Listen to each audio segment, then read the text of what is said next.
咁我攞把戒刀刮一刮個表面，睇下係咪真係咁硬先啊！咁游完一日鹹水啦，我建議你哋就可以。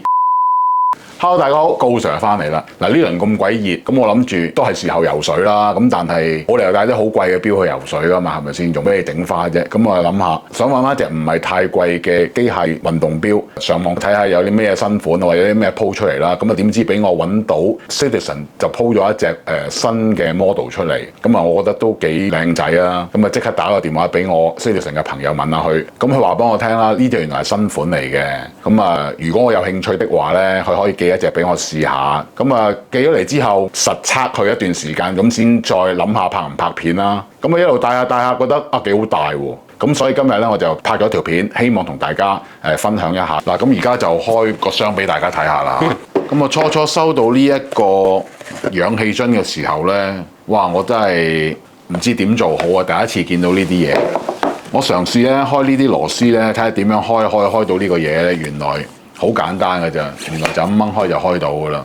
嗱，咁呢一隻咧就係今年2023年星辰錶 Citizen 出嘅 ProMaster Challenge Diver。咁我初戴住呢隻錶嘅時候咧，真係有少少唔習慣嘅，因為佢真係好輕咯。呢隻錶改完錶帶之後，只係得100個 gram。喺以前嘅片度都有同大家講過啦，Titanium 嘅重量真係輕過鋼好多。咁啊，講下隻錶自己本身嘅歷史先啦。咁原來咧 Citizen 咧喺舊年夏天咧就已經出咗2款係類近嘅 model 噶啦。呢個叫做 Challenge Diver 嘅概念咧，原來就係去用翻佢哋喺1977年嘅 Challenge Diver 嘅原型咧，再去改良翻出嚟嘅。Challenge Diver 又有一個小故事啊。根據 Citizen 嘅檔案記載入邊咧，原來喺1983年澳洲嘅長礁海灘度咧，就有人咧喺個太平洋嘅海底度咧就揾到一隻當時嘅圓形錶，而當時嗰隻圓形錶咧就已經係全部咧都俾嗰啲藤殼啊黐住晒成隻錶喺度。雖然嗰隻錶好多藤殼黐住啊，但係佢哋咧揈兩揈咧，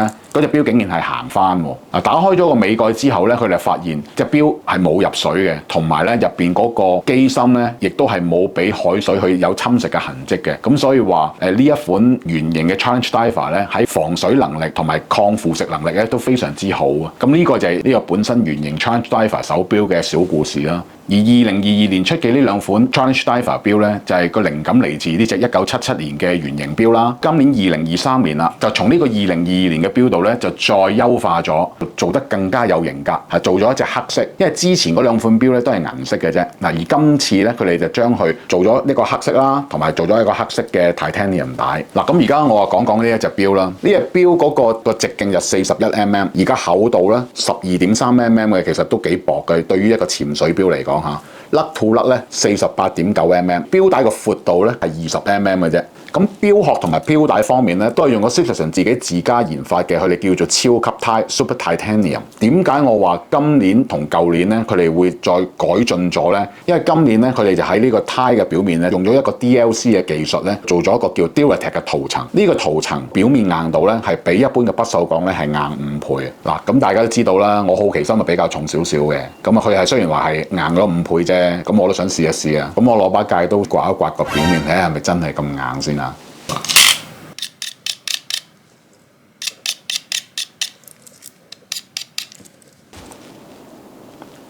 真係幾硬嘅喎，即係真係刮唔入嘅喎。OK 喎。嗱，咁我要解釋一下啦。所謂表面嘅硬度咧，就真係表面嗰陣啊，唔係話叫你揾啲硬物或者戒刀咧，就鑑生係吉入去嗰個金屬度咧去拉佢啊。個表面硬度就係防表面刮花。如果你係話你大力地用螺絲批又好，你用戒刀又好，你夾硬吉落去再拉咧，乜嘢點樣硬嘅嘢咧，都會俾你戒花嘅。好似我哋平時戴錶咁啊，表面揩下啫嘛，你唔會夾硬撞埋去噶嘛，係咪先？咁所以我都唔會話好大力咁咧，硬生去拉佢嘅。如果你一般嘅不鏽鋼又好，金銀都好啦。如果好似我頭先咁樣刮咧，一定係有條 hairline 有條花痕喺度噶啦。咁但係呢一隻錶咧，頭先我就算用放大鏡睇過咧，佢表面咧都冇咩花痕嘅，咁所以證明佢真係都硬嘅。嗱，作為一隻潛水錶咧，咁啊有一個單向嘅 bezel 圈啊，梗係唔少得啦，係嘛？因為如果你帶去潛水的話咧，真係要靠佢咧去擰佢咧，要嚟計一計你嗰個氧氣樽咧幾時係嗰啲氣用完，你要上翻嚟去換樽噶啦嘛。藍寶石水晶玻璃，而喺水晶玻璃嘅下邊咧就有一塊高 Sir 最中意近期啦，唔係話一路最中意，近期最中意嘅煙熏錶面啦，襯晒成隻錶，無論係錶殼又好，錶帶又好咧，係黑色漸變翻中間灰色嘅錶面，佢仲抵死喎，低調到咧將嗰個 logo 同埋嗰啲字咧印咗黑色喎。啊，我老花眼我都爭啲睇唔到啊！咁啊 Benz 針啦，綠色嘅夜光啦，不如等我打開個尾蓋，同大家講一講個機芯咧。呢一隻咧就係星辰自己自家嘅9051機芯啦，日本生產嘅。咁 Power Reserve 有42個鐘頭，28,800頻嘅。成個機芯咧係有24粒石做承托，嗰個 Rotor 咧中間係有粒 ball bearing 喺度。而誤差方面咧，佢每一日咧係-10正20秒嘅。咁對於我哋譬如一般日常用錶嚟講咧，係足夠有突㗎啦。咁除咗錶殼之外啦，其實個尾冚都係 Titanium 做嘅，不過佢尾冚就冇電鍍黑色，係用翻 Titanium 嘅原本顏色咯。嗱，霸的方面咧，因為佢呢隻錶係200米防水噶嘛，咁所以佢個霸的咧都係用咗旋入式嘅霸的。校錶嘅時候咧，你掹出嚟啦，校完晒錶之後咧，你撳翻入去嘅時候咧，你一定要擰翻螺絲上翻去喎。咁如果你唔係完全上翻晒嗰粒的咧，去個機殼度咧，佢就會有機會會入水啊。咁所以呢樣嘢要小心啲啦。咁而呢個機芯咧，大家都見到啦，3針機芯同埋佢係有一個日曆嘅。當你校錶嘅時候掹出嚟咧，佢會 hacking 啊，佢會停秒嘅。其實有一樣嘢係呢隻錶咧，我覺得係最大嘅特點啊，就係話呢一隻機芯係用咗好多防磁嘅物料咧去做油絲啦，去做圍住個擺輪旁邊嘅 components， 即係嗰啲零件咧。而嗰個防磁嗰個耐磁度咧係去到200個 Gauss， 或者我哋會講係16000個 Ampere per meter 嘅。我可以同你講一個比較實際啲嘅嘢，就係話，如果你將隻錶唔係開住蓋啊，擺喺近住你個手提電話1cm 嘅距離咧，呢隻錶咧係可以保證到你係仍然正常運作㗎。高 Sir 有時其實喺度教大家就係話，錶咧就唔好放近一啲電子嘅產品啊，手提電話啊、電腦啊、電視咁啦。咁但係今次將個機芯做到可以俾你日常去咁樣用，係有防磁功能，咁其實都好貼心啦，係嘛？嗱，錶我頭先係介紹完啦，咁啊不如我講一講呢2個禮拜嚟我戴咗呢隻錶嘅感受係點樣啦。其實有2樣嘢，第一樣嘢頭先都講過啦，就係話隻錶係有啲輕嘅，同平時戴開嘅不鏽鋼錶係有啲唔同嘅。咁第二樣嘢就係感覺上佢唔係好似41mm 直徑嘅錶咯，我望落去好似成日都覺得佢細咗少少，似係39至到40mm。不過我度佢真係41mm，可能係因為呢條錶帶啊，佢個闊度係得20mm啦。咁當然設計一隻錶嘅時候，你嗰個甩咧呢個闊度咧係會就住條錶帶個闊度咧去收入去噶嘛。咁可能就係因為呢一個原因，咁同埋個 bezel 圈咧，個 bezel 圈咧就比一般嘅我哋平時見開嘅潛水錶可能細咗少少，因為個 bezel 圈都係41mm嘅，咁你感覺上咪個 bezel 圈呢度係一路直落嚟噶嘛，咁所以整體嚟講，你咪覺得個錶係細咗少少咯。嗱，不過戴下咧又 OK 喎。嗱，咁喺個過程之中咧，又另外一件趣事咧就發生咗咧，就關於條錶帶啦。大家見到咧呢條錶帶個保險扣啦，我開咗保險扣之後，咁啊撳呢樣嘅掣，佢又會開啦。啊，當然啦，閂嘅時候就撳一撳就得㗎啦，但係開就一定要撳就係開。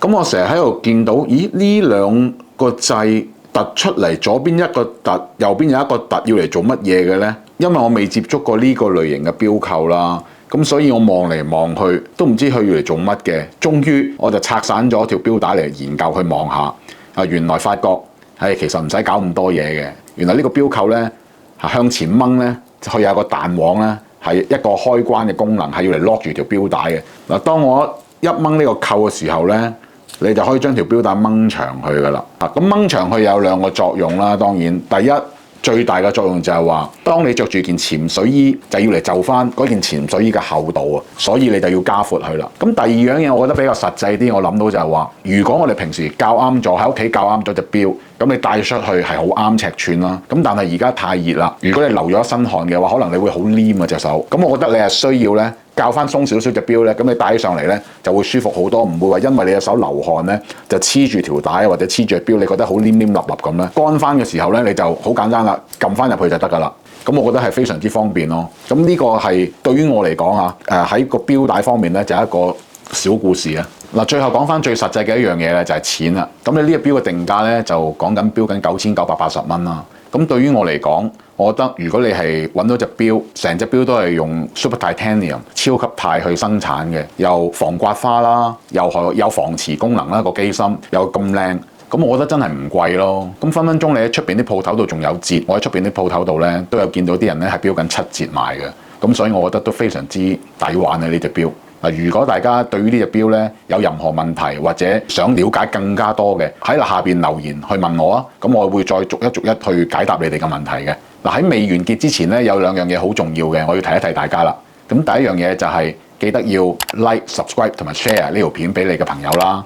咁仲有一樣嘢，頭先唔記得同大家講，就係話，如果你帶住呢一類型嘅錶去海灘度游水，咁游完一日鹹水啦，我建議你哋就可以開翻一個，即係用水游水又好，用蒸餾水又好啦，揾個杯裝起啲水，跟住將隻錶咧就放入去浸翻1-2個鐘頭，清一清嗰啲鹹氣。咁但係記住一樣嘢喎，當你浸落個杯度嘅時候咧，呢一粒旋入式嘅巴的咧，記住扭翻緊佢啊！如果你唔記得扭嘅話咧，咁嗰啲水咧就會入晒水落去你個錶入邊咧，咁你就會入水噶啦。咁今日嘅分享咧就到此為止啦，拜拜。